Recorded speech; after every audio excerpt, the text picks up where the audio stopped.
स्थान दे रहा है। अपने परिवार, अपने समाज, अपने राष्ट्र के लिए संपूर्ण का भाव है हमारी देशभक्ति।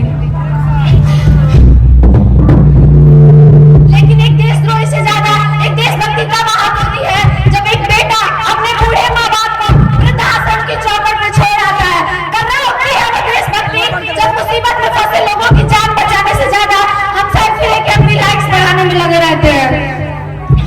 आज के इस दौर में जो युवा जिसके ऊपर जिम्मेदारी थी अपने राष्ट्र, अपने समाज और अपने देश के आशाओं को बांधे रखने की, वही युवा 4x4 की छोटी सी स्क्रीन पे अपने कोमल अंगुलियों के घर्षण रास्ते से अपने भावनाओं की इमोजी भेज रहा है। 4 बोतल वोट का काम लेना रोज का, अरे देश का भविष्य तबाह कर रखा है इन लोगों ने। हम ना एक ऐसे समाज में जीते हैं जहाँ लड़कों से तालियों की गड़गड़ाहट होनी चाहिए। बताइए, इतनी शानदार भाषा चल रही है, आप शांत हैं। लड़कों से बात करता देख जो भाई हटाते हैं, लड़कों से बात करता देख जो भाई हटाता है, वही भाई अपनी गर्लफ्रेंड के किससे घर में हंसकर सुनाता है। महोदय, हम बता दें कि हम महिला सुरक्षा के मामले में आज भी 4थे नंबर पर आते हैं।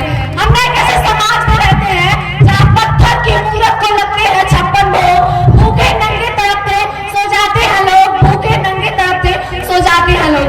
मजदूर को मजदूर समझिए, मजबूर नहीं। गरीब को काम दीजिए, दान नहीं।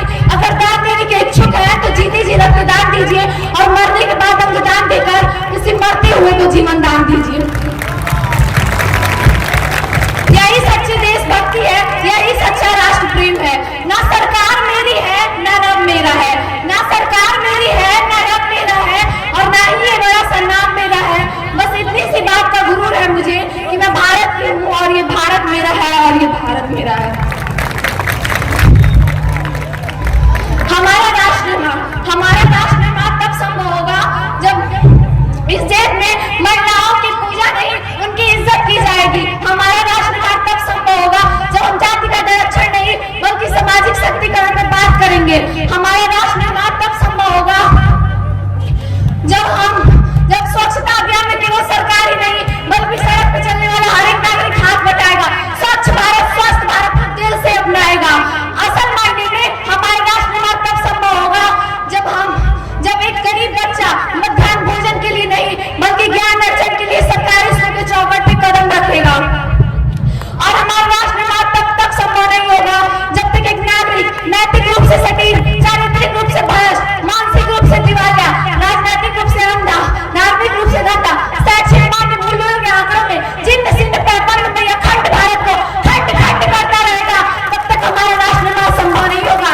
बड़ी बड़ी बातें नहीं, छोटी छोटी कोशिशें करनी होगी, क्योंकि ठोकर हमें पहाड़ों से नहीं पत्थरों से लगा करती है। I being an Indian, I being a student, I being a simple daughter of this motherland, and I feel proud, I being an Indian। और मैं सल्यूट करना चाहूंगी इस सरहद पे दिन रात हमारी रक्षा के लिए खड़े उस जवान को, इस देश के पुलिस प्रशासन और किसान को, और हर उस व्यक्ति को जो अपना काम पूरी ईमानदारी और पूरी मेहनत से करते हैं, जिनके बिना राष्ट्र निर्माण की कल्पना तक करना असंभव सा लगता है।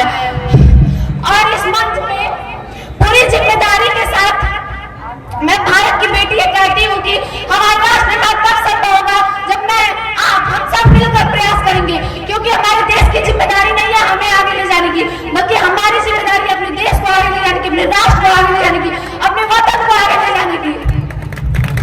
तो अंत में मैं बस इतना ही कहना चाहूंगी कि मेरा हिंदुस्तान महान था, महान है, महान रहेगा। मेरा हिंदुस्तान महान था, महान है, महान रहेगा। होगा तो हौसला सबके दिलों में, एक दिन पाकिस्तान भी जय हिंद कहेगा, और पाकिस्तान ही क्यों सारा जहां जय हिंद कहेगा, क्योंकि सारे जहां से अच्छा हिंदुस्तान हमारा, सारे जहां से अच्छा हिंदुस्तान हमारा। हम बुलबुल है इसके, ये गुलिस्तान हमारा, ये गुलिस्तान हमारा। जय हिंद, वंदे मातरम। बहुत ही खूबसूरत प्रस्तुति, शानदार तरीके से प्रस्तुति किया गया।